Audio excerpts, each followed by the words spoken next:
I'm just looking forward to because I'm like, I understand now why older people enjoy crosswords more because the things that are in them are things that you would know. Yeah. Because I'm like, well, when I'm like 70, it's going to be like emo bands and movies from the early 2000s. And I'll be like, I know all this stuff. Yeah. Like, I feel so smart right now. Yep. Because right now we're doing it and it's always like, Buster Keaton. And like, I'm like, I mean, I know a little bit about Buster Keaton, but I wouldn't say I know as much about him as I will know about Brad Pitt, It's like those comics you find where it's like Gen X in the nursing home, and it's like all these old people in their wheelchairs blasting Nirvana. Yeah. Yeah. Yep. And I'm like, call me when the crosswords start being about ska music, and then like I'll be all over it. Nice. How many feet from the edge was Scott Stapp?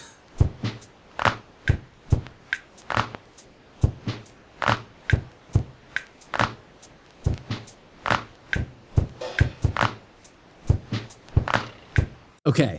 Okay. So, I have a joke. okay, I'm ready for a joke. All right. Have you heard about the new sport called quiet tennis?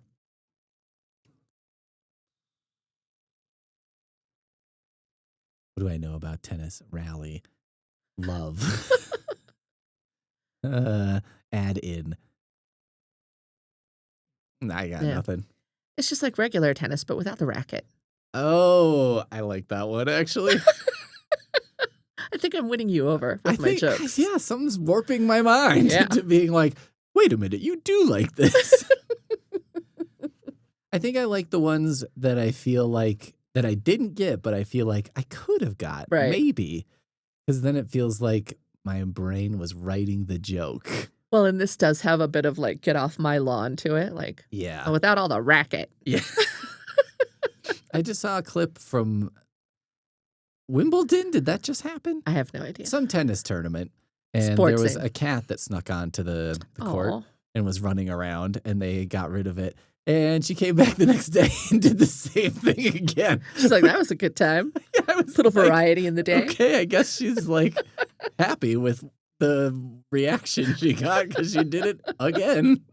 Nice. And I was like, how did nobody, however that cat got in, be like, oh, we should probably, I don't know, change something? It's an outdoor arena. What are you going to do? I guess so. I don't know. It's funny to me when that stuff happens or like happens occasionally at like a baseball field or something. A dog gets loose and you're like, whose dog is that? But I always love it because I'm like, if I was at that tennis match, that would be the most exciting part for me. Yeah, it would make my day. You're never going to believe what happened in the tennis match. And they're like, what? You saw an awesome whatever? And I'm like, no, a cat was loose. They on were the court. chasing it around. Yeah. Some guy was trying to pick it up for a while. And then did the thing where it picked it up by the scruff and it was very undignified as it was walked off the court. Poor kitty. When I first watch it, because sometimes I don't like the cat ones as much because they usually seem to be in distress. Yeah. And they're just trying to escape. Dogs are playing chase. Dogs are having the best time of their lives. There's a whole genre of short videos of dog loose on soccer field. And the dog just thinks he's playing soccer. Like, he's like, I don't understand why I have to leave. Like, how I'm come joining they in get the to play game. soccer and I have to leave? And it's always somebody carrying it off, and it's like upside down and like. Dogs are great. Oh, man. Okay. I'm ready to hear about your books. All right. I have 4 books. Okay. First, Everything is Tuberculosis by John Green. Oh, that's on my list. Ooh, exciting. My Big Fat Fake Marriage by Charlotte Stein. It's a romance novel. All right. Inspired by Ted Lasso. Oh, okay. Yeah. It's like Ted Lasso. Basically, the fanfic-ish? hero is very Ted Lasso-ish. Other than that, it's not about soccer or anything like that. It's just Okay. that the hero is like Ted Lasso. Okay. The Ballad of Songbirds and Snakes by Suzanne Collins. That's the Hunger Games thing. Prequel, yes. Okay. And a graphic novel, nonfiction, Insectopolis by Peter Cooper, Just sitting right here. which I have with me. Is I was Peter flipping through it. Cooper, did he do one Sticks and Stones? Oh, Is that the same guy? Am I Luckily, thinking I of that have the guy? book right here. Yeah, about the author. He did Ruins. Mhm. I don't know. Maybe. That's all it says. Okay. That doesn't matter. Okay. But yeah, that's what I have. Okay. Many good choices. I thought so. All right. I want to hear about Everything is Tuberculosis, even though I know a tiny bit about it. Okay. Is that your first pick? Or are you just telling me you're going to pick it? No, that's my first pick. Okay. All right. So prepare to be outraged. Oh, man. Because let me tell you, this book topped up my outrage levels. Okay. And, only partially. So John Green, people who know, he writes a lot of teen fiction, famously wrote The Fault in Our Stars. Mm-hmm. He also has been on YouTube since 2007, since the very beginning, making videos with his brother. Mm-hmm. And they use all of the proceeds from their businesses and their YouTube channel to support charities. And one of the charities that they work a lot with is Partners in Health. And they have been doing a lot of work in Sierra Leone to try to address maternal mortality rates. Okay. Because a lot of pregnant women and young mothers die there. Interesting. And so they have been building hospitals and trying to improve care in Sierra Leone. I don't like that I said interesting. Well. But, okay. I mean, you know what I meant. I do. So when John Green was visiting Sierra Leone with Partners in Health one time, he was at this hospital and he met this little boy that reminded him a lot of his own son. So he was about 9 years old and just bubbly and smart and everybody's friend and everybody knows him. And he's just the bright spot in everybody's day. And at the end of his day, he was asking what and also he had the same name as his son. So John Green's son is Henry and this little boy, his name is Henry Ryder. And he asked somebody Henry, is he one of the nurse's sons? And they said, oh no, he's a patient here. Turns out he had tuberculosis and he was not 9 years old. He was 16. Oh. So it was just that the disease had, inhibited his growth. So he seemed much younger than he was. And so meeting Henry is what sparked John Green's obsession with tuberculosis, because his first gut reaction is, isn't that an old-timey disease? Right. Right? You think tuberculosis, Doc Holliday. You think all of the romantic poets Wasting Away and, John Keats in Rome. I think of everybody in a Western coughing into a handkerchief and there's blood. Exactly. And then they're in I'm thinking of Tombstone, basically. Yeah. No, yeah. I visited Doc Holliday's grave. Really? Yeah, in real life. Val Kilmer, rest in peace. He was the perfect Doc Holliday. He was pretty amazing. Yeah. Made that movie. Yeah. He really was a bright spot. The whole movie's great, though. Yeah. But he really was, he shined in that movie. But anyway, so John Green's reaction is tuberculosis. What? That's an old-timey disease. Yeah, wait a minute.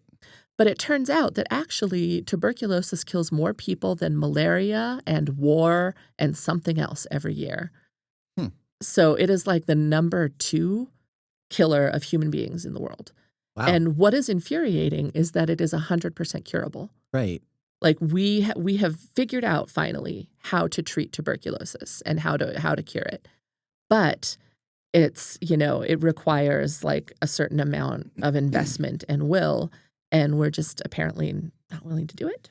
Because, correct me if I'm wrong, it's there's a course of medication you can take, but it's long, right? And you have to get it consistently. Even more complex than that, because first you have to diagnose it. Right. So there is, you can diagnose it with a chest X-ray and be, it's very sensitive and you can know pretty early if you have it.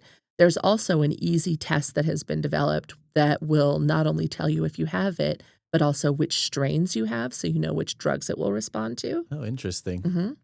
But globally, we use a slide microscopy test. That is the standard, and it only detects about 50% of cases. Oh, awesome. Yeah. So it's yay. And also what it misses, it tends to miss the early stages that are the most treatable, and it misses more in kids than adults. So so you start there, you have and also while these people who are, not diagnosed with the TB that they have, they are Right. at home exposing it to their families. Right. So potentially spreading it because we didn't identify it. Because we didn't know they had it. Yeah. Right. So it and starts it's something there. you can certainly when you first have it, you can still be up and about. Like it's not super debilitating. Yeah, you may not have right away. active TB, but yeah. I remember a story from a few years ago because there was a guy who had TB and then he flew on an airplane because it was I think he was diagnosed, but it was before his honeymoon or something. And then he got on a plane and then everyone was like, dude, what are you doing? That just happened in Denver with measles. Oh, yeah. So, yeah. Great. But anyway. Speaking of old-timey diseases. I know. They're everywhere. They're making a comeback, folks. Wow. Good. They're retro. So exciting. So first you have to get diagnosed. And then you have the different strains. So they have right now a standard treatment where it's 4 different drugs, and you have to take it over the course of over a year. Jeez. Okay. Yeah. And, you have to take it in a certain way. So at a certain time, you're supposed to take it with food or it can make you ill. And so the systems that are set up are just really designed for failure because they say they don't trust people in places like Sierra Leone to take their drugs as advised, as indicated. Okay. Even though studies show that actually people in these countries are better at taking their drugs than we are in the United States. Oh, interesting. Have you ever gotten sick and not finished off your antibiotics?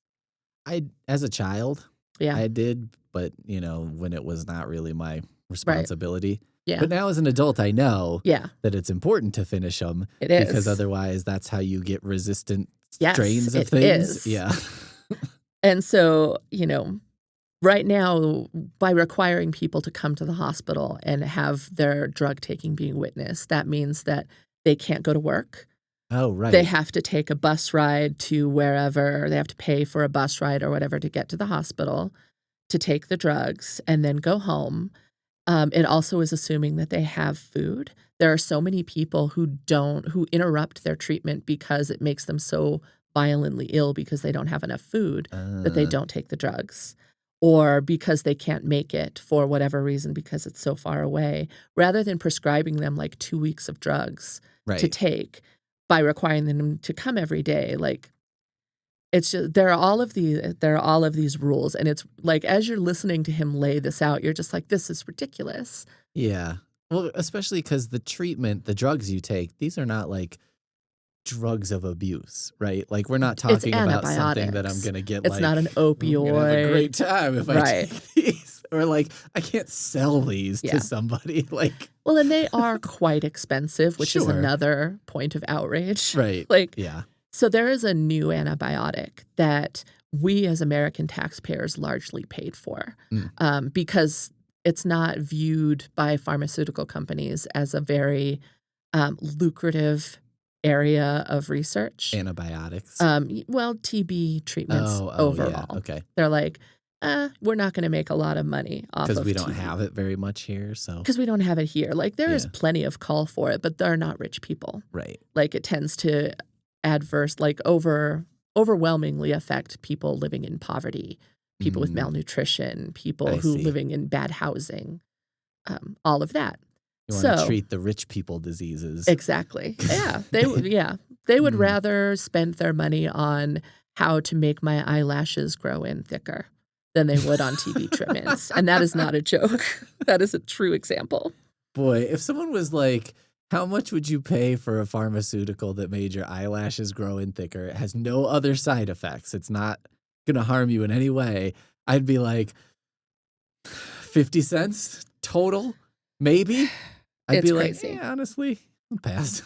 So it was whatever, we'll fund it. So the federal government is we'll fund the research. Okay. So we fund the research, we come up with a drug, and don't ask me how this happened, but Johnson & Johnson has a patent on the drug. Okay. Exclusive patent. Oh, yeah, of course. So they are charging quite a bit for access to this TB drug. And then, so just to add insult to injury, when it finally becomes available for generic Yeah, status, right. they're like, actually, we're going to renew our patent because we added this new aspect to the drug that makes it like whatever. Right. And most places that worked, in Sierra Leone, they sued and said it's not, or I think it was Sierra Leone, it might have been India, and they said that's not a fundamental, that doesn't fundamentally Right. change the drug, and they were successful, so they were able to get that generic drug Good. there. But it's just, so they're charging tons of money for a drug that they didn't even pay to research. We paid to research it, I see. and they're making all of the money off of it, and people are dying in third world countries for lack of access.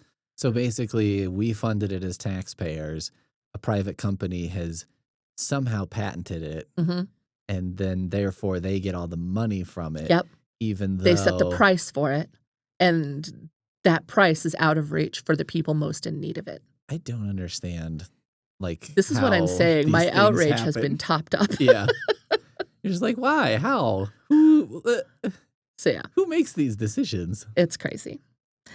But so basically, this book is just John Green's journey through learning about tuberculosis, and it's framed through the life of Henry Ryder, who's this kid that he met in Sierra Leone. And I don't really want to go over what his health journey looks like, because that really, I think, it makes the book more effective when you are reading it. You really want to experience what it's like to have TB through learning about this kid, Henry Ryder. Okay. But it's super readable. It has pretty short chapters, and it is just packed full of information. John Green has done all of the research for you. He goes from like the very early days of, like back during the Romantic poets' age. It was seen as like a disease of intellect, a beautiful disease. So it made you more creative. It made you look more beautiful. Like your skin became translucent. Your eyes became larger. Like as your body wasted away, you became more brilliant. Wow. Yeah. That is some real spin on It's bananas. horrific death. It's bananas. And then once I can't imagine, like, I'm wasting away and someone's like, I mean, on the plus, you were looking hot. Like, you look so good. People, like, did their makeup and their clothing to look tubercular. Like, it was the fashion standard. And if you think about it, a lot of it maintains now. You want to have a really red lip because, you're coughing, and, like, you want to have, like, pale, translucent skin. Like, if you look at even, like, Korean skincare trends, they talk about, like, glass skin. And that is directly, like, reflected in this fashion for tubercular beauty. That's so weird. It's real weird, but it's like there's so and when he says everything is tuberculosis, like it really does affect all aspects of life. Next time anyone argues with me that fashion isn't stupid, this is what I'm going to talk about. Like this is See, madness. I'm still interested in fashion, and I think I read a book by someone who actually was in a concentration camp, and she became a fashion writer after she got out, and she talks about how, clothes really are identity, and nothing is more evident than when they put the gold star on Jews. Like fashion, when you talk about like just every day, the clothes that you wear really do say everything about who you are. And when you get into like fashion shows, that becomes more, art than it does clothing. Oh, yeah. But anyway, I think there's a lot of interest in clothes, but that's not what this is about. Although he does talk about how there was an argument for a while that people did tight lacing corsets to try and look more tubercular. That's since been kind of like, there's doubt about that. They say that women didn't really lace their corsets all that tightly. There were other stupid reasons. Yeah. They did that. Okay. But there's a ton of information in it. He really knows what he's since he has spoken to Congress about this issue and trying to get, support for, changes in processes and get access to better testing and get, uninterrupted courses of drugs to these places, because they say it's so expensive to treat tubercular patients, but in actuality, I think he said every dollar you spend on a cure, gets you $4 of benefit because you don't have to, it doesn't spread. You have a Right. person who is a productive member of society who's able Right. to take care of their family and have a job and, Right. So in actuality, it is expensive not to treat this disease. Right. Right. Human health is actually of financial benefit as well as just Just humane. moral. Yeah. Just a moral stance. Just caring some about people. Yeah. Wow. Okay, I have 2 questions about this book. Yeah. Question 1. Yeah. I don't consider myself like the most neurotic person. But if I read like a 300-page book about a disease, half the time I'm going to finish it and be like, I probably have this. Am I going to think that when I read this book? Okay. It is there is still tuberculosis in this country, but it is well controlled. You're unlikely to come into contact with it at all. Okay. And even if you did, as a young, healthy person who has enough food and has access to health care, it is unlikely to affect you in any real way. Okay. Second question. What was my second question? Oh, would you say the book leaves you feeling, I know there's like frustration. Yeah. Would you say it's like optimistic about the future or the possibilities, or is it like a downer or? Well, this is what I think makes John Green unique, because he will be the first to say that he has mental health issues. He has OCD, and he says that it is very easy to focus on the negatives. But at the end of the book, he says it's easy to focus on how this is a problem we could solve and we're not solving it, but also it's a problem we can solve. Right.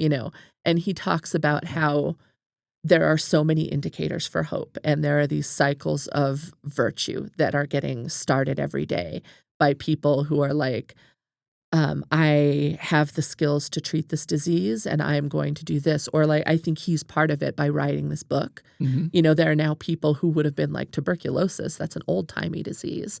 But now he's on the bestseller list and everyone's like, wait a minute. What do you mean millions of people worldwide are infected and suffering with tuberculosis right now? Okay. And so when we are aware of something, when we care about it, we are able to put the effort in to start to fix that problem. Okay. So ultimately, that's what it's about. It's like this problem could be so much worse because so war is a problem, but how do you fix war?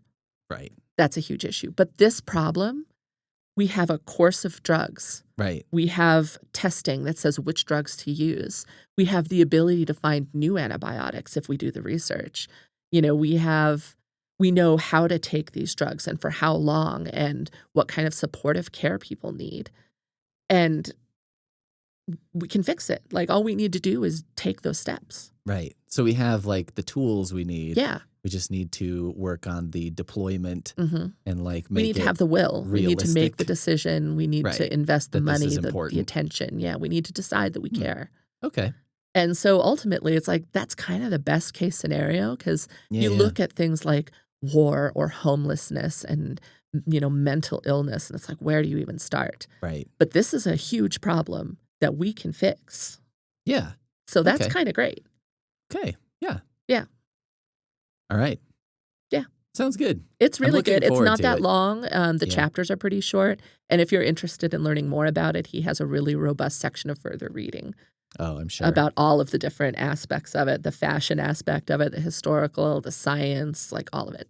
Really cool. I find he's a very good author at he's very good at taking a big subject and then focusing in on smaller aspects of it to kind of build the whole picture and keep you interested. Yeah, and this is a scientifically complex thing that he puts in language that you don't have to be a physician to understand. I feel like I was being his mom right then, being oh, he's so good. Johnny's a good little writer. You should read the short story that he wrote in the 3rd grade. Yeah. We're all so impressed. All his little books that he writes about the teens who don't feel good. Oh, man. All right. Yeah, it's really good. Okay. Hit me. Brought Well, I brought 3 books and then a sort of book adjacent. The first one is called How to Make the Best Coffee at Home by James Hoffman. It's about exactly what it sounds like. The next one is called Dungeon Crawler Carl. Oh, I know that book. Matt Dinneman. And this is the first time I've said it out loud, and it's kind of a weird thing to say out loud. Dungeon Crawler Carl. That is that whole series is got holds on it for days. It's ripping things up in the book world right now. Yeah. It's a I'll just describe it as a, D&D adjacent kind of narrative. Fantasy adventure. Yeah. Next, I've got The Death and Return of Superman. Okay. Which is from the early 90s. And I reread the death part, and I'm in the return part. All right. And it's interesting. It's, there's some history to it and some other things. Okay. The last thing is actually a podcast, and it's called Sold a Story. And what is Soulless? Sold a Story. Sold a Story. And it's about basically how kids have been taught to read and how that's not working for a lot of them and why that's a problem. As a librarian, I have thoughts. Yeah, I bet. That's why I brought it in, because Nice. I was like, it kind of makes sense. And it was originally limited. I think it was like 6 episodes or something, but they've since they did Extended the 6 and then, they got a bunch of other things, and other things came their way because they did the 6. Yeah. And so now it's expanded into, I think it's like at 12 or something. But it's not one of these podcasts that it's you anticipate going for like till the end of time. I don't think so. Yeah. I think at some point they'll be like, okay, we're good, or I like that because sometimes I get overwhelmed. yeah. Oh, yeah. Yeah. If you listen to all podcasts that go forever, and then you're like, well, I listened to 12 podcasts. They each put out an episode a week.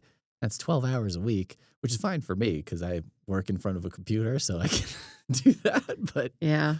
I also work in front of a computer, but I read a lot of book reviews, and I can't listen to something and read a book review and comprehend both. I do a lot of very boring website work, so I can sometimes do that.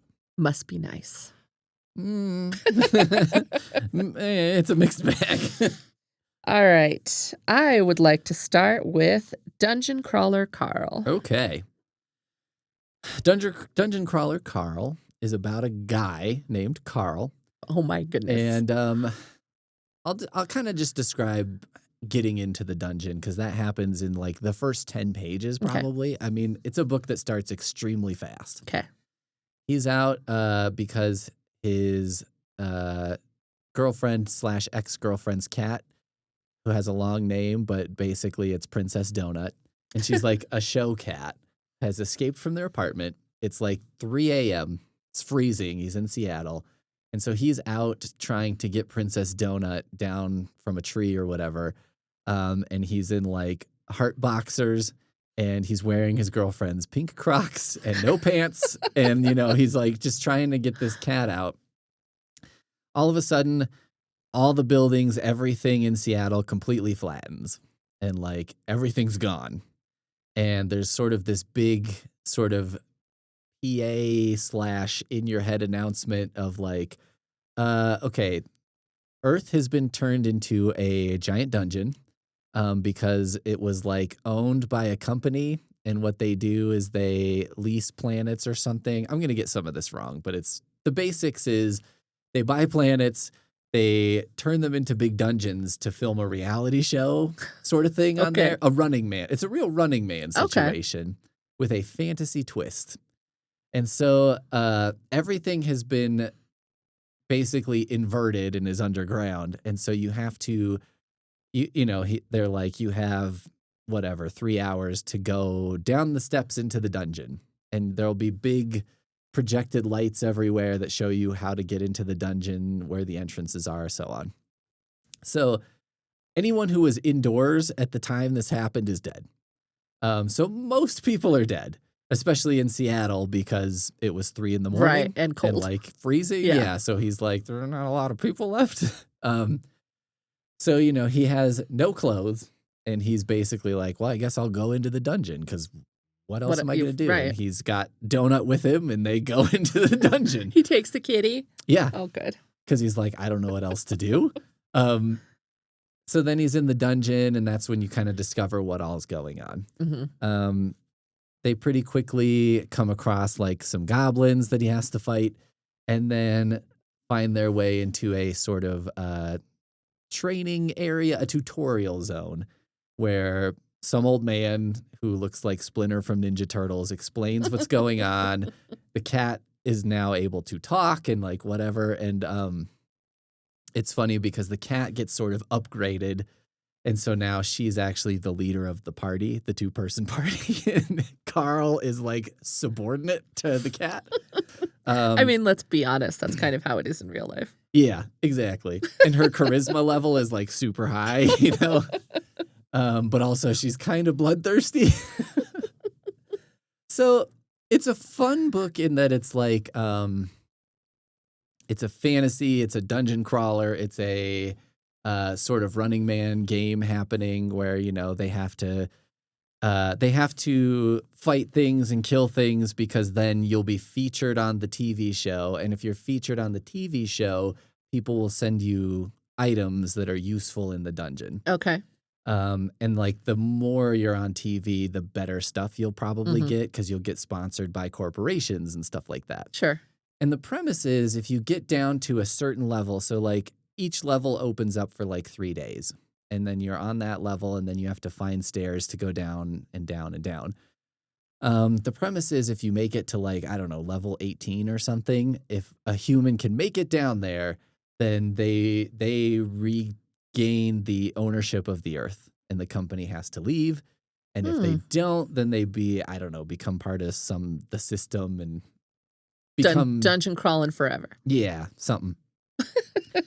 So it's interesting because it's definitely a mix. It reminded me in some ways of like, it's like an inverted Hitchhiker's Guide to the Galaxy. That book is like super silly, but it's got some real cynical, dark things going on. Right. And this book, I think, it's kind of dark in a lot of ways, and then it has some humor that keeps it moving and makes it lighter and more fun to read. But it's not without its, you know, dark side of humanity and like other things like that. And I think fans of something like Hitchhiker's Guide would like this. Okay. Now, it's not totally for me because I'm not a big fantasy reader. And I know part of it for me is like the world building aspect doesn't do anything for me. And so I know for me, Dungeon Crawler Carl is probably like a 3 out of 5. But it's because I have no ability to like read a book and picture things in my mind. Like that section of my brain, like the road is detours right around it. No, that's real. Yeah. Yeah, they've done studies. Which I need to ask you, do you have an internal narrator? Like when you think, do you hear a voice? No. That blows my mind. Do you? Yes. So it's like somebody saying yes, all the time, weird. Constantly. No. And I can't imagine how you have thoughts without hearing them. I don't know. Yeah. I don't know either. I can't. I didn't even know that was a possibility until probably last year. And I texted my brother and I was like, do you hear a voice in your head when you think? And he was like, no. Yeah. I was like, what? How? Yeah. I mean, it's only recently that I've discovered that the way I read books is pretty different.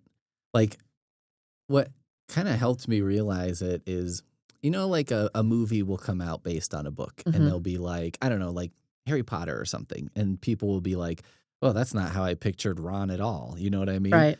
And I'm like, I never have that experience because I don't picture somebody as being any particular, even though they're described in the book. Yeah. Like, I'll go so far as to be like, I read several Jack Reacher novels, and then Tom Cruise played Jack Reacher in a movie.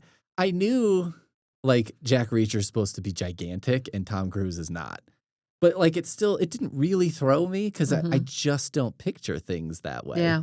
Now, then when I saw, what's his name, Alan Richardson, be him on the Amazon show, and I was like, yeah, that looks like Jack Reacher. Like, I can see why they cast him in this role. Yeah. And it's like, I don't understand, because I watched that show and I'm like, why would anybody fight him? Yeah. This is the worst person. They like walk into it. It's like classic, 80s budget action movie where it's like you've got the scariest looking person you've seen in your entire life. And then these townies walk into the diner and they're like, oh, look at this guy sitting out of town or whatever. And they knock his plate off the counter. And I'm like, what are you doing? That opening scene in Terminator where the punks see they see a naked Arnold. Yeah. Like the most ripped man to ever exist. Laundry day, right? And you're like, what are you doing? If I saw that, I'd be like, A, he's incredibly ripped. He looks very strong. B, he's naked. I don't know why. Something has gone horribly wrong in this person's. I would avoid that so hard. Yeah. So hard. If he walked into the bar like in Terminator 2 and he's like, give me your whatever, your boots, your whatever, I would just run away. Yeah. I would not put a cigar out on his chest. I'd be like, I don't know what this guy's thing is. I don't know what his problem is, but like, I'm out. Yeah. Not for me. Thank you for offering, but I will not be accepting this offer today. I'm out. Yeah, and it's like, then he like picks the guy up and rips him in half, and then some idiot on the other side of the bar runs over and breaks a pool cue over him. And I'm like, what is that guy thinking? Yeah. It was like, is he just his whole life he's wanted to hit someone with a pool cue, and he's like, this is my chance? Anyway. Well, it's not a your brain problem. It's just how you're wired. Yeah. Like, well, it's a problem in as much as like fantasy in particular I find difficult to enjoy because it does have a lot of world building, is not always, but do you enjoy movies? Movies are fine. Like, did you like Lord of the Rings? Yeah, I enjoyed the movies far more than the books. Yeah, well, that makes sense to me, especially if you can't envision things. But if you didn't like the movies, we couldn't be friends anymore, so I had to ask. Yeah, or like when I'm reading comics, like obviously I'm getting the images. It's not like I don't understand what's happening visually in a comic. I didn't mean that you didn't understand, but just I understand why it would be less enjoyable. Yeah, it's just like that. You know how like you read, it seems to me a thing in classics a lot where they're describing a manor house, or they're describing the room and the furniture in the room and stuff. Yeah. That stuff for me is just like wasted words. Yeah, like I might as well be reading their grocery list. It's just something that I immediately forget. Brains are interesting. Whatever, it's not significant. So anyway, Dungeon Crawler Carl for me is not as appealing. Yeah. Because my brain doesn't work that way. Yeah. But if you like that, or even if you tolerate it, like it doesn't bother you, you'll love it. Yeah. And I think this is a book a lot of people who read books that I do like and that we share in common like this book a lot. And I find it fun. I find the narrative is fun and it's engaging. It's just a bit more world building. I was reading up about Dungeon Crawler Carl because it's self-published. It's got a publisher now. Originally it was published basically on a fanfic site. Yeah. And now it's picked up by a subsidiary of Penguin Random House, and they're putting it in hardcover. But Matt Dinneman, the author, still owns the ebook rights. So all the ebooks purchased, he still makes all that money. Nice. Smart. And when he was writing it, because I think it's up to like 8 books right now or something like that. That neighborhood sounds right. And he kept a spreadsheet to keep track of all the items and the storylines and everything happening, and it crashed because was too much stuff. There were too many tabs and too many pages. He had to build a database instead using a more powerful software to keep track of everything because Excel was like too much data, too much happening. The other thing that I thought was interesting is that lots of people like this in audio. So I wanted to highlight it too because I like when a self-pub writer, does something that the culture is into, and then like a publisher has to come to their door and be like, could you please let us print this because we're going to sell so much. Yeah. But the other thing is that I forgot what I was going to say. I wrote it down, though. You started with audio. Oh, yeah. The audiobook sales are outpacing the print because lots of people really like the audio, and there are actually 2 versions of the audio. There's like a more dramatized version. It's like multiple people? Yeah. Okay. And there's some guest readers and stuff like that. And then there's like the more typical audiobook version. But apparently people are also really digging the audio. And even a lot of people who've read the books will then go back and listen to the audio, like to catch up before the next book comes out. So I wanted to highlight it for that too, because I always like when there's something people are really enjoying in audio. Yeah. My job at the library is I buy adult fiction. It was one of the things that I do. And this is a series that I'm constantly checking on because books get, read to pieces or lost or go missing. And there's so many people reading it that I'm constantly having to add copies. So yeah, it's very popular right now. Yeah, it's super popular. I think a lot of people would like it. And you don't have to know anything about, like, I'm not like a big Dungeons and Dragons or Magic or whatever. Like, I'm not steeped in that world. But you don't have to know anything about that to understand what's going on in this book. Cool.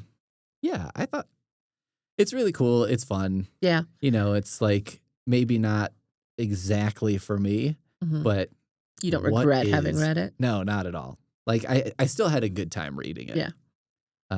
They are sizable. Yeah, they are. They are big, thick books. And, like, they kind of came out all at once. It felt that way to me. But, yeah, especially if you're somebody who likes that stuff. Like, if you like an intricate world with, magic systems and stuff like that. I bet my brother would like these. Probably. I should get him these for his birthday. You should. Yeah. I think he would. Because they're super fun to read. Yeah. And he used to do, like, Dungeons and Dragons with his friends. And, so, I think he would dig this.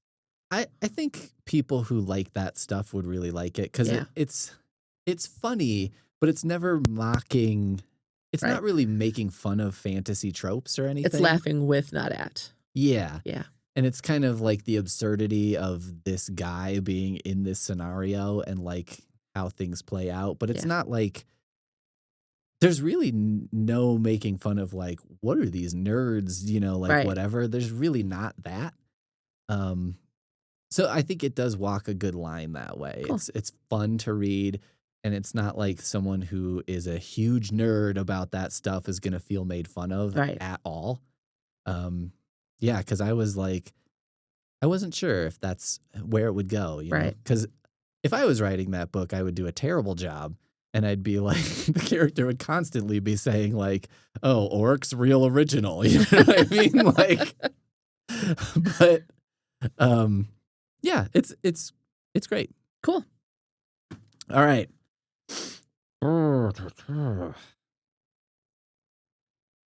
Boy, I'm very torn. I think I want to hear about Insectopolis. Okay. Insectopolis. So I can understand why you're interested because it's a unique little book. It is a nonfiction history of insects told as a graphic novel, and not just a graphic novel where it's like we're going to be a textbook but with pictures. It's like, so it opens and you have what I think is a brother and a sister, and they're walking through New York City on their way to the New York Public Library, where there is a big exhibition of materials about insects. And she is an entomologist, so she really wants to go, and she's kind of dragging her brother along. And so as they're walking through the streets, she's talking about, like, some of the history, like how many insects there are in the world, how there's, I think, something like 2,000 insects for every person or something, maybe even more. I don't remember the number, but there's like some wild number of insects for every person in the world. And they've been here longer than almost anything. Like, they were some of the first complex organisms to evolve, and how important they are for pollination and, for getting rid of waste. And, like, without, basically, if humans die, like, that's one of the quotes. It's from and it was from, I think, maybe Darwin or something. If humans die, the Earth has a little bit of a hiccup and then everything rights itself in, a few years. But if insects die, that's the end of everything. Like, they Right. really uphold all of the Nothing would processes work. on Earth. Yeah. Yeah. So this is like the opening of the book, and then everyone on the street, like, their cell phones go off and there's some sort of a warning, like, everybody needs to get inside immediately. And then you turn the page and there's, like, taxis overturned, no one on the streets, and something has happened and there are no more people. And then all of a sudden, there's, like, this flood of insects going into the New York Public Library, and it's basically all of these bugs going through the Insectopolis exhibit at the library and talking about, like, aspects that relate to them, making jokes about insects. It also has the exhibit, so you'll see, like, a little illustrated photograph, or, like, image of a famous scientist who discovered something, like, who studied bees or whatever. So you get these little, like, tidbits of information as though you were actually in the exhibit with also, like, these insects as characters. So they're telling jokes, they are expressing outrage or talking about, like, whenever, humans don't like something, it's always like it bugs them or there's a bug in the program, like, it's never good. Um, so it's basically you're learning about insects, but in this, like, kind of lighthearted, weird way. Mhm.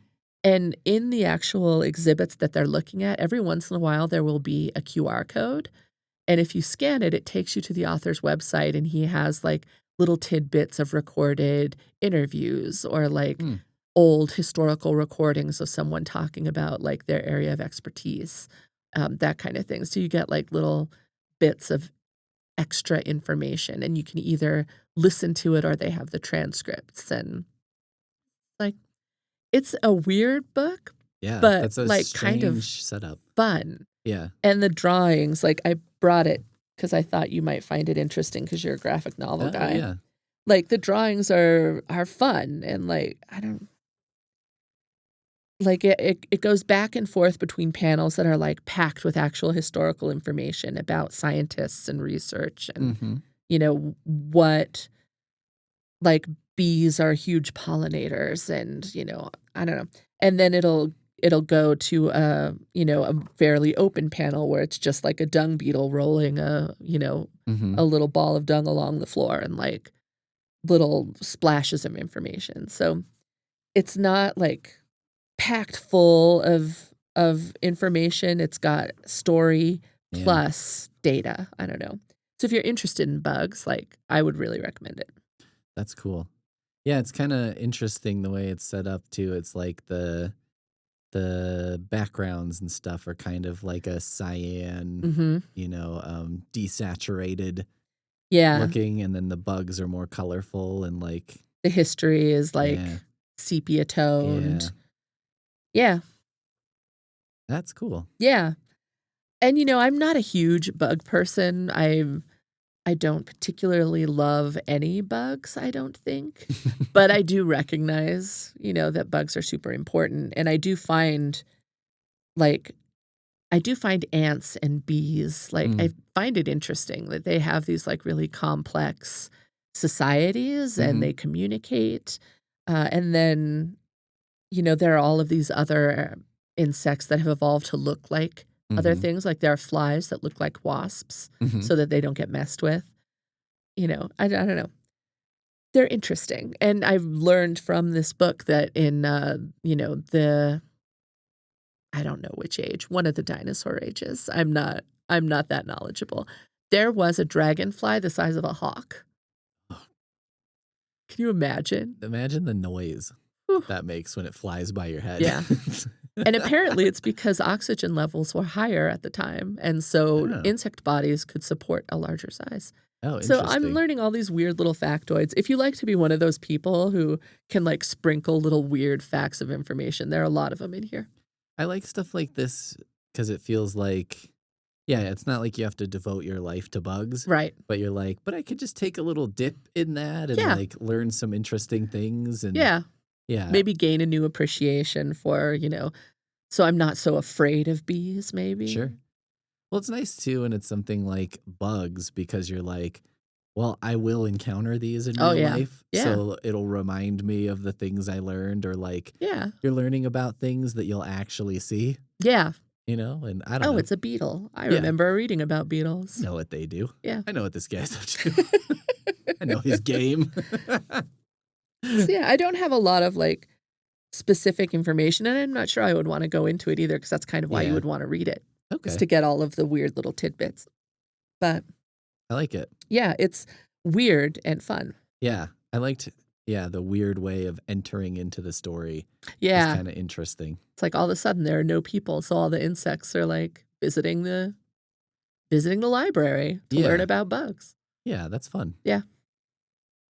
Good pick. Strange, but cool. I like it. It's kind of book too that I feel like, I don't know, like, I haven't heard about it, Yeah, it'd and be I easy read a to lot of miss. comics, and, like, I don't know if I don't know that it's, like, burning up nonfiction charts I or don't think anything, so. and, like, Honestly, I only know about it because of my job. Like, I yeah, was going through new releases, and this was on there, and it got a good review, and I was like, "I'm actually I interested wanna in see this, dipping yeah. into that."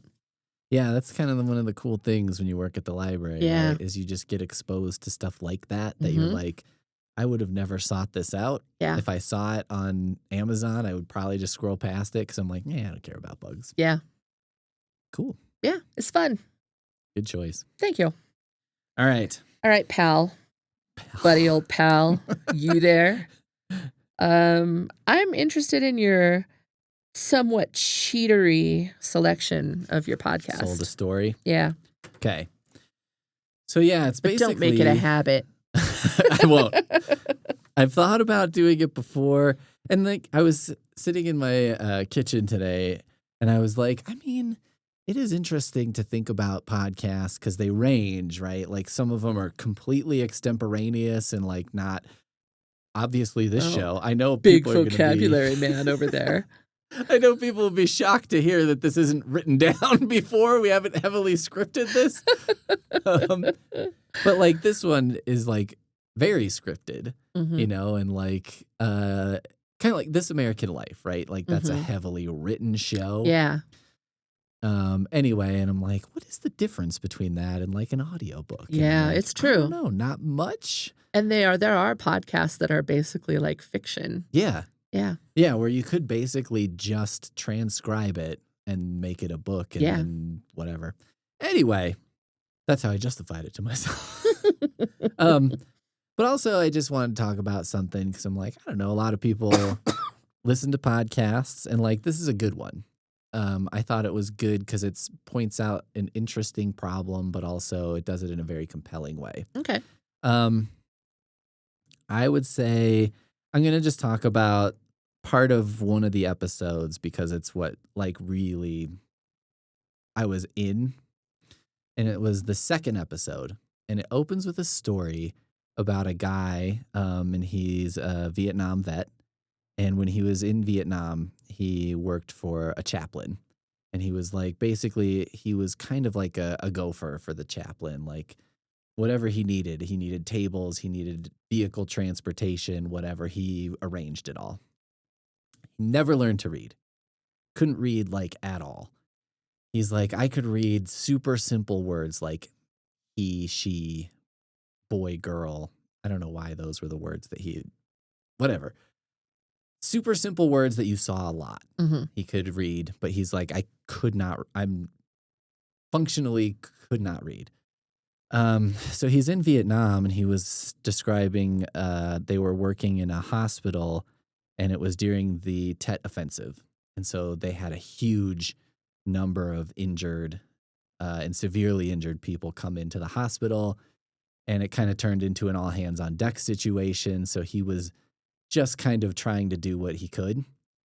And he went up to this guy who was like, in a cot, and he was obviously horribly injured.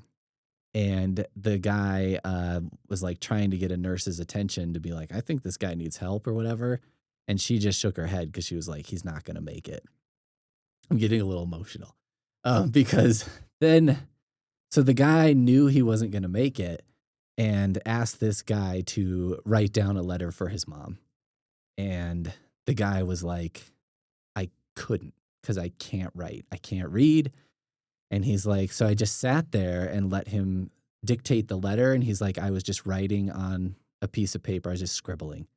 And he's like, and then the guy stopped talking and died. And I just crumpled it up and threw it away. And that was it. And he's like, his mom never got that and whatever. And so then he was describing how, he's like, I went back after the war. I went back to the States and like, I was trying to get, I would work jobs where it didn't require reading because I couldn't read. So he's like a lot of very menial labor and lots of things like that. And he's like, and if I did have to read something, I would usually have to, like, on my lunch break, I would call my wife and I would spell things for her. And so then she could tell me what the words were. And it was, the one story is like just heartbreaking, but then the rest of it is just like, it's limited his life. So, Yeah. it's just put such tight parameters on what he could do and like what options were available to him. So anyway, that's kind of the opening of the second episode, and I was like very drawn in. But the story is basically about, it's like a 6-part series about the system that a lot of schools were using up until very recently, and some schools still are, which is a reading system that was developed like in New Zealand.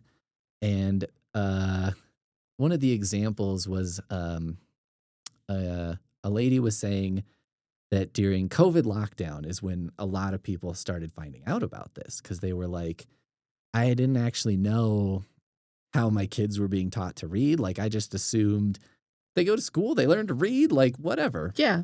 I mean, it makes sense. Yeah. But they changed it at some point, and a lot of schools went to this system where it's kind of, they're trying to get students to guess on context what a word is, but they don't actually show them the word. And so like sounding out words is like out. That was out of fashion or not something they wanted them to do. They actually discouraged kids from sounding out words and instead were like, try and do it from the context. So they were doing a story that was like, these two kids ran away from home and they were thinking that their parents might, and it was like, might be, and they're like, what do you think the next word could be? And so the kids couldn't see the word. And it was, and in my head, I was like, that the parents might punish them, Right. And it ends up being like sort of an ink blot Worried. test for what I, I'm like, if I did that when I was a kid, my parents would be pretty pissed off, Yeah, and it was worry, I think, was the answer. Or miss them or something. Right. And, as one of the parents was saying, they were like, I mean, there are many words and synonyms, especially, that make sense. But so if you can't see the word, how are you learning to read? And so there were a couple different parents who said their kids were in schools that were using the system. And they were like, these are good schools. These are not like horrible schools with teachers who don't have degrees and stuff like that. One of them was like, we're in this, it's a school system somewhere in California. And they were like, part of why we moved here is because the schools are really good. But she was like, my son couldn't read. And we assumed that he had some kind of a learning disability or something. And she was like, and then we figured out how he was being taught to read. And so we got books and things and did it a more traditional way. And he's fine. Like, he can read now. And there was a dad he was like, I was sitting in on a class while my daughter during COVID lockdown, he's like, I had lost my job, which turned out to be very lucky because I realized that she couldn't read and she wasn't being taught to read in a way that made sense to me. So I started teaching her to read. And then on the show, they have her reading from a book that she likes. And so anyway, then it gets into a lot of like the big problem, which is when kids can't read, they hate reading. Yeah. And they don't want to do it. And that we see it every day. Right, exactly. And it's like, well, if a kid doesn't want to read, they're not going to, and they're not going to get better at it, and they're going to come to think of reading as something that sucks. Does it go into why this system was enacted? Like, is there some sort of evidence-based practice for why you would teach a kid reading this way? Yeah, it does. Um, and it has to do with because it's kind of for a long time, it was very much a mystery, right? Because it's like, how do we start to associate written symbols with Right. sounds, for example? And it talks about how, like, for humans, talking is natural. Like, you don't have to specifically teach a human Mm. to talk. They will observe and start talking on their own. Mhm. But reading isn't the same way. Yeah. You can't, like, observe someone reading and then read. This is one of my, like, pet interests is how the brain learns to read, Yeah, so it goes into that big yeah. time. Um, yeah, so it talks about that a lot, and it does. I think one of the things that interested me about it and interested me in it in this particular time, um, boy. Okay, I'm not gonna be too political. You make an X if I'm getting too crazy. Okay. Um, I think there's a lot of things happening right now politically that I don't fully understand, and part of what I don't understand about them is I'm not sure if the people doing them think they're doing the right thing. And I think what was interesting about listening to this podcast is the people who are doing these different reading systems and the teachers who are doing them, I think across the board seemed to think they were doing the right thing. Right. And they were definitely trying to do the right thing and try to help more kids be able to read. Right. And yeah, there are some really sad interviews like with teachers because they were like, I think I failed a lot of kids because this is how I was teaching reading. But I thought that was the best thing for them. Yeah. I mean, my mind is a little boggled. It is weird, and it does go into it though. It does Okay. talk a lot about why. I'm intrigued to know, like, Yeah. how they supported that. When it's first presented, you're just like, "What?" Like, how and that's a lot of what it's about is, like, how does something like that seems so counterintuitive and turns out to be intuitive in as much as it sounds like a bad idea and was, but how does that gain traction?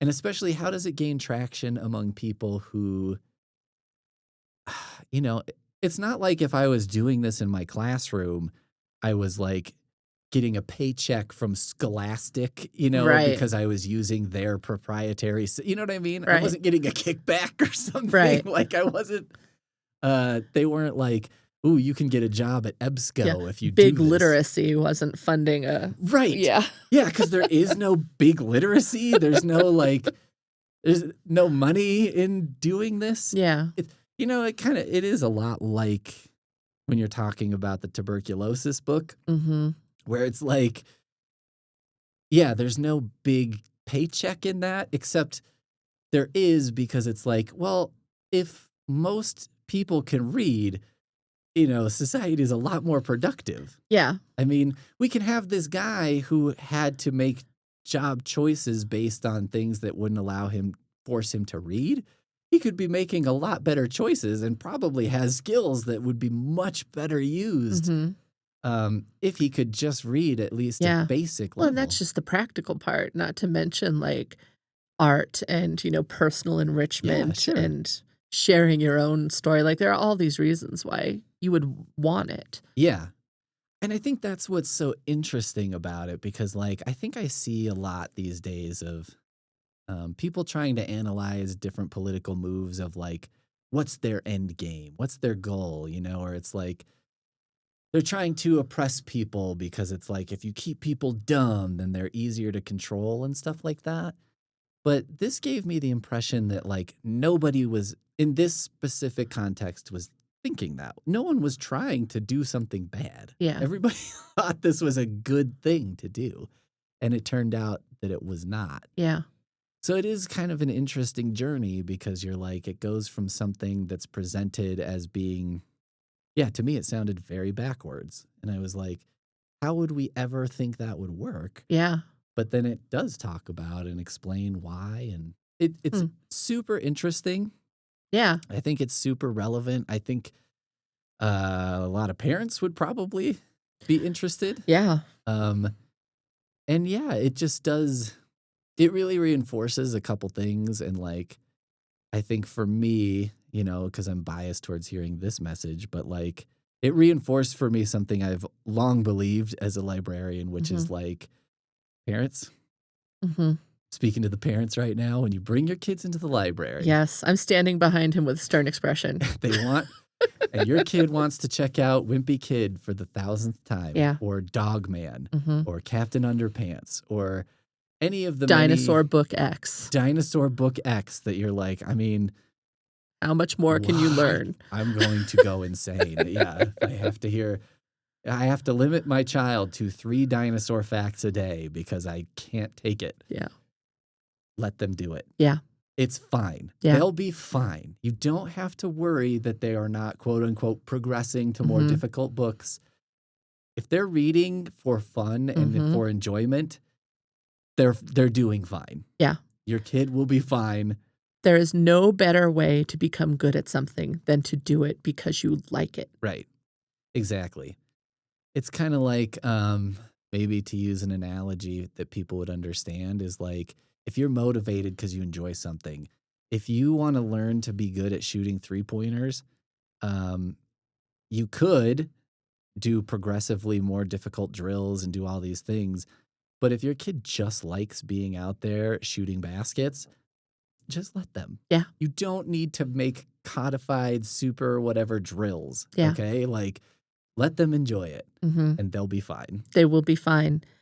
And my background in library school was Reader's Advisory, which is about how to help people read for pleasure, because there's science that shows that you become a better reader, a stronger reader, a more fluent reader by reading a lot. Yeah. And what you read matters next to nothing. Right. Next to nothing. Yeah. You can pick up harder vocabulary and more complex sentence structures after you are just good at reading. Right. I remember I did like a little, one-off analysis, and I was reading a Batman comic, The Brave and the Bold, which is for young kids. It would be in the kids section, and I was just picking out the vocabulary from it.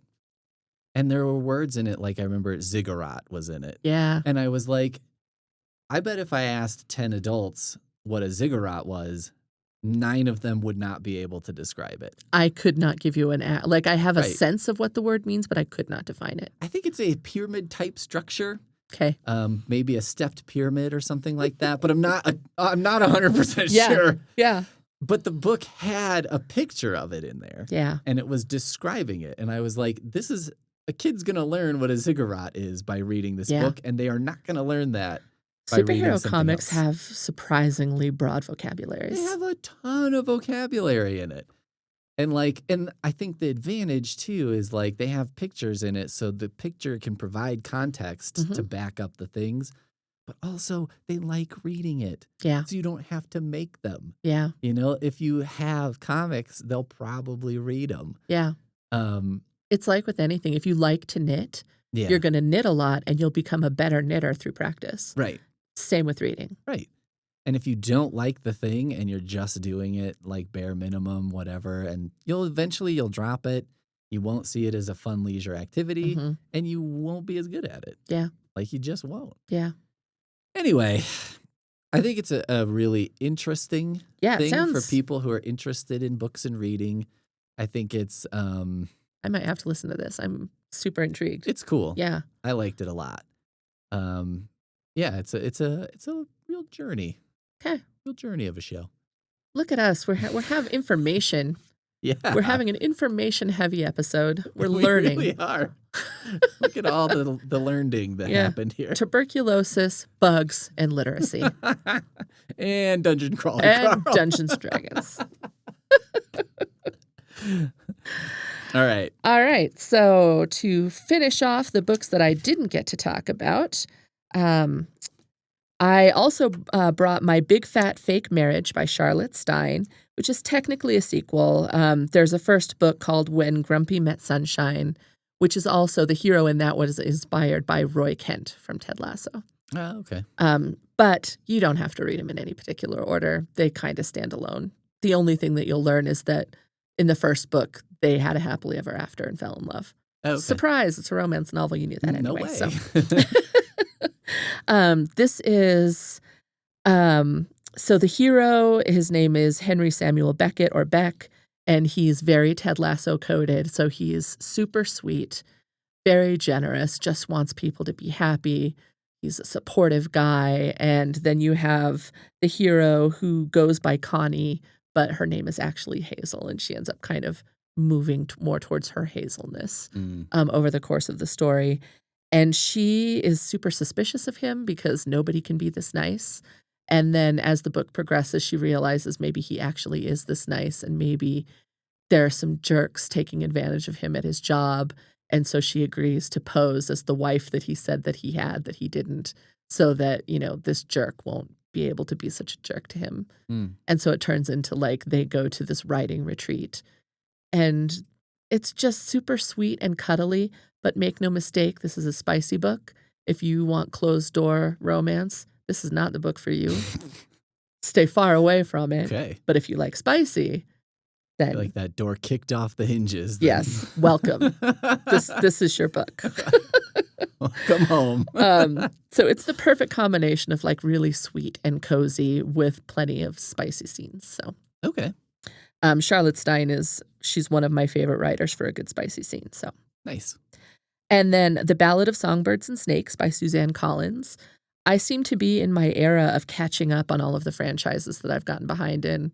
I'm like watching all of the Marvel TV shows that I missed, and trying to get ready for like the Doom Patrol movie. I'm catching up on all of the new Suzanne Collins books. There's this one, and then The Sunrise on the Reaping, because they're making like movies and TV shows out of those that I haven't watched because I haven't read the books. So that's why I picked this up. This particular book is a prequel to The Hunger Games, and it's from the perspective of President Snow, which is interesting.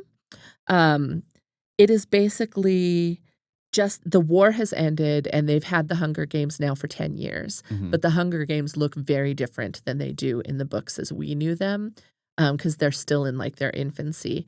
Basically, they treat all of the tributes like cattle. They don't feed them. They house them in the zoo where people come and kind of point at them. And nobody is watching the Hunger Games, which makes sense to me because why would you want to watch a bunch of miserable, underfed, bullied children, you know, kill each other in an arena? Yeah. And so that's the conversation that's going around. You gotta zhuzh it up a little bit. Yeah. Pageantry. And President Snow is in university, or he actually, I think it's not university. He's hoping to get into university. Right now he's in their version of like secondary school, high So he's school. Not president at this point? No. Okay.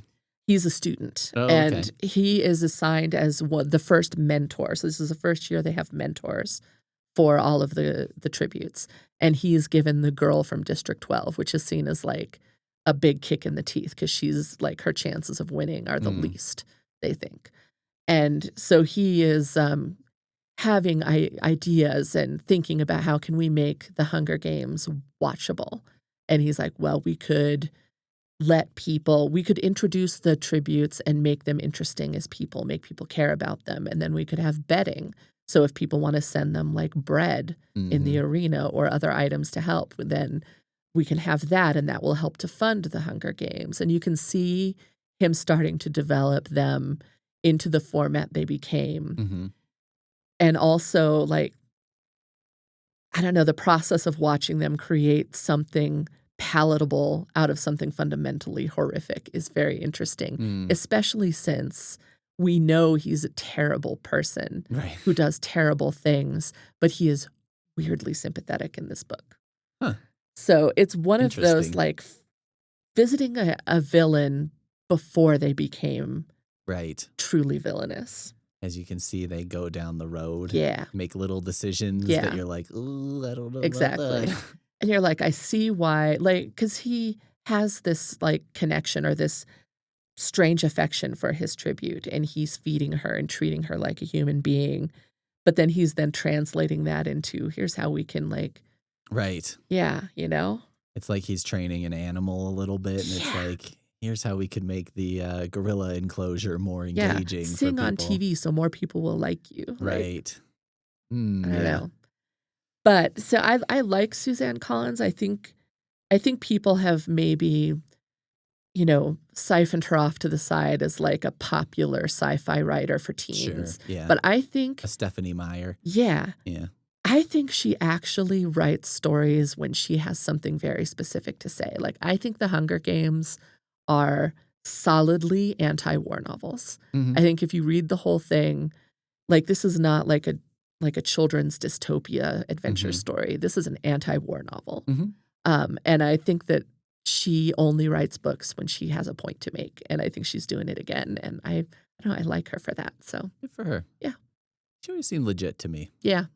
She also, I think, did something that I thought was interesting because, like, of the writers who are in that sort of milieu, she really has not been in the spotlight much. You know what I Yeah, mean? she Like, I she don't think did not, like, try to maximize the buck off of no, and like it doesn't even seem like she really does like interviews yeah, and stuff, or if she does, it's pretty rare. Like I when don't she know if has she's on something social new. media at all. Like I mean, if she if is, she she's is, it's never come across probably any of one of my those where feeds. it's like, I mean, this is some intern at Penguin or whatever, right? Like, Right. yeah, this is Her not. personal assistant Yeah, posts, like, "I'm gonna be doing a signing," like, if she even does signings. I don't know if she. Yeah, I I don't don't know. know. She It's definitely interesting. could be milking it more. Yeah, for sure. Yeah, Boy, I'd like to think I wouldn't, but it'd be tempting. it'd be tough. Yeah. Yeah. I remember hearing, I can't remember, it was a celebrity talking about that kind of thing. And they were just, someone was like questioning, like, why would you do this or that? And he was like, I mean, I have a kid, he's 15, he's going to be in college. I can go talk for an hour and pay for his college. And it's like, how can I say no to that? Yeah. Although, to be fair, Suzanne Collins could live the rest of her life off of the movie royalties I'm alone. sure. Yeah, I'm sure. I don't think she I'm sure needs she's to do doing just anything. fine. Um, it reminds me a little bit when you're talking about Snow, the book I Wear the Black Hat by Chuck Klosterman, because he's like trying to define an evil person, Mhm. and he defines it as the person who knows the most and cares the least. Mm. And it seems like maybe he's a little bit in that, like I he don't knows how to manipulate people and I don't doesn't think mind he's doing doing it. it to manipulate. Yeah. It's interesting because at this point where he is in life, he comes from a family that was important, Mm, but most of the adults died in the war, mm, and so they don't really have much in the way of money. right. They are living on cabbage soup and, like, Right. what he gets at school. Hmm. He's having his cousin resews old clothes into new uniforms to make it look like they can afford new clothes. Mm, Um, and he is just trying to make decisions that will get him positioned to where he can support his family, basically. right. So there's a sympathy there. Yeah. Like, you get it. Yep. And he has sympathy for them. Right. But in making certain choices, like, I'm gonna do this thing because then I won't get a demerit, and then that won't ruin my chances for a scholarship, which will allow me to go to college so that I can be productive and keep our position and keep our home and my family afloat. Right. But also the thing that you're doing is It's directly bad. yeah. Yeah. It's like aiding in this spectacle of violence and cruelty. Right. Yeah, I always think it's interesting when books have a setup where it's kind of like none of the choices are good, Yeah, and it's like there isn't a choice that's like the obvious, like, well, obviously that's what you should do. right. You know what I If you're mean? a good person, this is what you do. Yeah, where it kind of feels like the writer has removed the downside of making the right choice. Mhm. Um, it reminds me of, did you ever play the game BioShock? I didn't play it because I struggle with first person shooters, Okay. but I have seen it played. So, like, just really quickly, you're in this weird world, and like you find these sort of genetically engineered children, Mhm. and you can sort of choose to absorb them, and then they die, And you then become more more powerful. powerful. Or you can choose to free them, but then you don't get that power. Yeah. But the sort of big problem with that narrative device is that by the end of the game, if you choose to free them, that actually benefits you more than having chosen to harvest them, as they say. But you couldn't have known that. You couldn't have known that. But I think the narrative is more powerful if choosing to free them does create more challenge for the player and does make it more difficult, because I think then that's you making a choice that feels real to me. Right. Anyway. Okay. The books I didn't talk about. How to Make the Best Coffee at Home by James Hoffman. I really ended up liking this book a lot because it's an unpretentious book in a realm that can be super pretentious. I have a knack for picking the stupidest, bougiest coffee shop, no matter what. Somehow, I went with my wife to Tokyo, and I swear that I found the like hipsteriest, worst. I shouldn't say worst. That's not fair. But like the most pretentious. I was annoyed at myself. As soon as we walked in, I was like, oh God, I made a list of like 6 things really quick that I'm like, these are bad signs to me. If the staff is wearing an industrial looking apron, then I'm concerned. If the menu is not on a giant board, then I'm concerned. If they disallow cell phones or laptops, I'm concerned. If they refuse to have add-ins like flavored syrups, not good. If they serve you black coffee along with a small water glass, that's a bad sign. Another one is scales, which I have mixed feelings about, because a scale is a useful tool if you want to make a drink and replicate that. So if you make something that tastes good and you want to make it again, using a scale is helpful. But at the same time, it seems like it's a yellow flag, let's say, when I see them using the scale. Anyway, I think so. The world of coffee and coffee shops, I like good coffee. Like, it's something that's interesting to me. I like the flavor of it. I hate the sort of culture of it. Like, I just think it's so uptight and so pretentious and so like, it feels like a world in which there's a lot of you're doing it wrong. Yeah. And this book I thought was great about those things. So, and the book looks pretentious and the guy looks pretentious, and you're like, oh, I don't know. But you're reading it and he's very good about kind of saying like, the point of drinking coffee is to enjoy it. Right. And so you should find what you enjoy. And he kind of takes you through the process of figuring out what you like. And he's like, it's not about me saying this or that is better or worse. It's literally a matter of taste. So he kind of takes you through the process of setting up a tasting for yourself. And he's like, just get 5 different kinds of coffee, make them all the same way, and taste them all back to back, and figure out which things you like and which you don't. And he's like, there's all this language about acidity and notes of this and notes of that. And he's like, it's all kind of just made up and, is, again, a matter of taste. And he's like, but if you taste coffee that says it has notes of chocolate, then if you like that or not, whatever that's trying to describe. So anyway, I thought it was really good. And I think it gives good, very practical advice for making coffee, which I think is very attainable for most people. I think most people, for almost no money investment, could be having very good coffee at home. Very nice in a world where you can spend $8 on a coffee. Yeah. And I think it's very possible to have it. And it's a book that's very oriented towards, he's like, there's little things you could do to improve it, but I think these are like the low-hanging fruit, and the rest is kind of, there's a whole section on making espresso at home, and he just starts it with a preface that's like, only do this if you want to have a hobby. He's like, don't do this because you like drinking espresso. That's silly. go buy it because that's going to be way better for you. But if you want to have a hobby, if you want to tinker with stuff, if you're like into that, great. If not, skip this whole section because this is not for you. So I liked it. The other one was Death and Return of Superman. Just really quick, I guess this was fascinating for me. This happened when I was a child.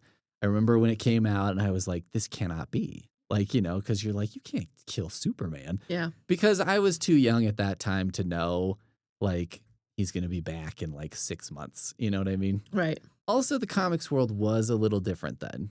They did often have characters, quote unquote, die and then they'd come back or whatever. But there were a handful of characters who had died and never came back, who have since come back. There was always the holy trinity of characters who died and never came back. And it was Uncle Ben, because you're like, well, you can't really bring him back because he was the entire motivation. That undoes yeah. And he's mostly, I would still say he's not alive. They've done goofy storylines where whatever, but for the most part has stayed dead. The next one was Bucky from Captain America, who died long ago. And then, everyone was like, he's still dead. He's still dead. He's still dead. And then they brought him back. Kinda. Well, eventually. It was, Bucky Barnes was, turned out wasn't dead, became the Winter Soldier, etc. The other one was Jason Todd, who was the second Robin, and the Joker beat him to death. It was a story, it was kind of a famous story because Jason Todd was not very loved by fans, because he was kind of a punk and he was kind of a jerk. And so they had a phone-in poll where people could say, do you want Robin to survive or not? And supposedly, the legend goes that the responses were overwhelmingly to kill this kid. So he died, and then he came back. It was almost exactly like a Winter Soldier story. Very similar. Anyway, so at that time, I was not as savvy a reader, obviously, and I knew nothing about like the commerce side of this. That makes it fun, though. Yeah, it does. It's a lot more pure. Yeah. Because when you're reading this and you're 10 and you're like, no, Superman! Anyway, it's interesting to read now in hindsight because one thing is there's some goofy stuff in it that like if you're not like a big comics reader, it makes no sense. Like when I read this, at the time I didn't know that Supergirl was actually like an alien who was like a shapeshifter and had come from another planet and took on the form of Supergirl, and was fighting crime or whatever, evil. Because at some point in the Death of Superman book, it's like she fights Doomsday, he beats her up, and she turns into this weird putty thing. And I was like, what the hell is going on? What? Excuse me? He punched her so hard, she turned into purple goo that's still kind of human-shaped. What? So there's some stuff like that you're like, whatever. Like you just have to accept when these big crossover events happen that you're like, some stupid stuff also is happening. But there was a lot of interesting stuff. One thing I didn't know when I read it back then is like leading up to the last issue where Superman dies, they have like, it'll have 8 panels per page, 6, 4, 2, and then the last part is all splash pages. So it's like one big panel per page. Kind of fun. It's really cool, and it's like a little countdown, and it's like the kind of thing that you're like, I don't know that I ever would have known that if someone hadn't pointed it out to me. And then you're looking at it and you're like, oh, that's super cool. And it is also, in hindsight, a very interesting comics industry story because a lot of comics industry blames DC for doing this. And actually the Mile High Comics person at the time was like, don't do this. So the Death of Superman issue came out and it was in a black poly bag, sealed. So in order to read it, you had to tear the bag, and that, reduces the collectability of it. So it created this huge market for people buying it and not opening it. And so it also minimum doubled the amount that they would have sold because anyone who wanted to read it bought a second copy to keep in the bag. And you can watch like news reports from the time, and it's like people are lined up outside the comic store and they're going to buy it. And it was one of the first memories I have of like, this collectible is going to send my kids to college. Right. You're like, eh. Now the black poly bag sealed is still okay value. You can still get good money for it. But the Return of Superman, which was in a white poly bag, is worth nothing. It's like completely worthless because by then people were wise to that and they were like, no. So it is interesting too, because like if you try to sell that to a comic store, because you're like, oh, it's still in the bag, like whatever, they might not even take it from you. You know what I mean? But it's kind of like probably the original and ultimate version of killing a character for attention. Right. There was also a comics line called Valiant that was, I think, launching at the time, and they made sure to have I think it was Deadshot or something, #1 was in stores the day Superman, and it had a foil cover and stuff because they were like, we're going to get all these suckers who are in there for this, and they're going to be like, what else might put my kid through college, And they're like, oh, this is a #1, and it's a foil cover. I'll get that too. And they had a pretty big payday from that. The other thing that was interesting is I didn't know until recently the origin of Doomsday, who is the monster that killed Superman. In the book, he just basically shows up on Earth in a big egg and then punches his way out. And he starts out and he's in kind of like a hazmat suit looking thing. You can't even really see him. And one of his arms is tied behind his back for some reason, which is funny because he's like beating the crap out of all these superheroes with one arm tied behind his back. Yeah. For no reason. Yeah. And then they did a series a little later, and it was the origin of Doomsday. And basically, he was a Kryptonian like Superman. And what this, let's call him a mad scientist, did was he was like, I want to create like the ultimate being. So he took a baby, a Kryptonian baby, and basically released it into the wild, where it got like torn apart by, animals and stuff like that. And he would scoop up the remains, take them back to his lab, clone it, and then try and like remove the weaknesses from it. That is wild. Send the next baby out, and it would survive slightly longer. And he did this like hundreds of times.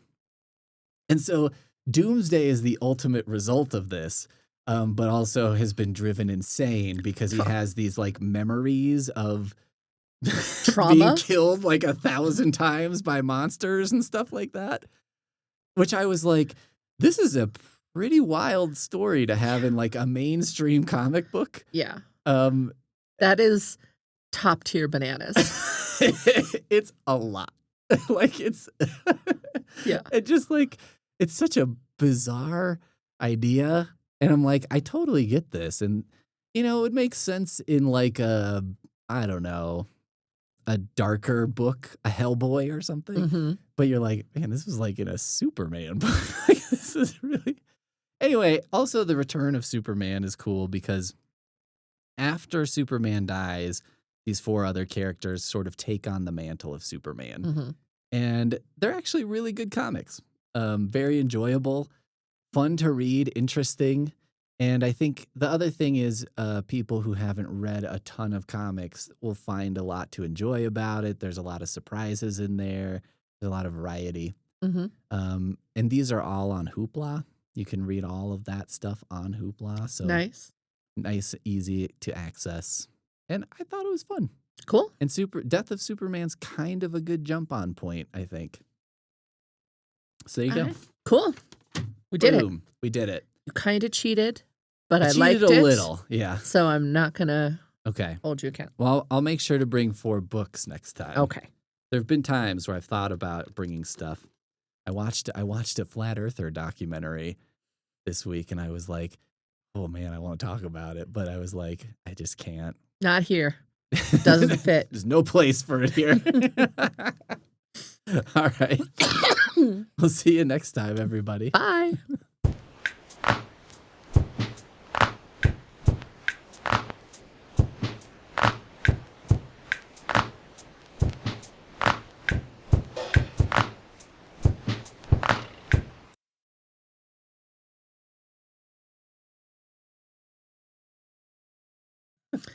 It took me all 6 guesses to get the Wordle today. Oh, no. I know. I don't do Wordle. I do strands. I Oh. do, what's the other one? Connections? Connections. I like connections. I try to get the complicated connections first, which is frustrating. Oh, you try to get the hardest one? I do. Because, I don't know, I wanna feel smart, and then when I can't get them, I get frustrated, so I should just let it go and, like, do the obvious one and clear the board, because that's part of what the problem is my brain is like, "No, don't pay attention to that one, you already know where that one goes," but yeah, because when you just clear them off, it's easier to just look at the other ones that remain. Yep. Yeah. I like connections the most. Strands is okay. I struggle with strands sometimes. Me too. It's Cassie and I do them together. You so should that do makes the it way Wordle. easier. The Wordle has an AI tool that will analyze your guesses and tell you how good your I guesses don't like are. the Wordle. I don't like Wordle because to me, I know this isn't the fun way to do it, but I know in my mind, I know that Wordle is hackable. Like I know you can put don't in do that. certain things, I and know then that would and it will automatically show like 90% of people start with edu as their opening guess every time, and I think that's boring. Yeah, So I don't do that. But see, then I'm like, but now I'm restricting myself. I'm creating rules for myself because the game is broken. The game isn't But correct. I'm having fun with it because I'm like, what 5-letter word can I come up with today? Yeah. And then I like getting the analysis because it's like, this is a unique word. Less than 1% of people played it. And I'm like, I don't know. I just find that interesting. I think the only way that I could enjoy Wordle would be for me to start always with with the worst word. You know what I mean? The dumbest word you could pick that would fit. And then just so that like whatever computer is analyzing this somewhere is like, what is this guy doing? Like, what does he think? Why does he keep putting that word in? He knows it's not. And he's like, hasn't he figured out that this is not a helpful word? Yeah. But I'm like, no, it's like I'm lighting the fuse so I have fewer guesses. It's like even harder for me. Or like I would just guess it every day, first guess, and then if I don't get it, I quit.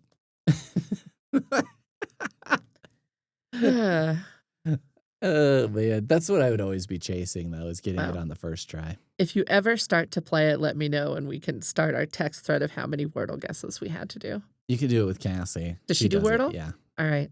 She used I think she still does it. I think she just doesn't tell me about it because then I go off on a rant about how I don't like Wordle. If she wants to compare Wordle scores, have her text me. If she doesn't want to, that's fine. She can just. We started doing one. Pamantle? That was a different one. But there's also one we started doing where it brings up a random Wikipedia article. Oh. And then you have to start guessing. And then if you guess words and that word appears in the article, then it will reveal. So as you're going, it starts revealing more and more things. We sound about 90 years old. I know. Right now.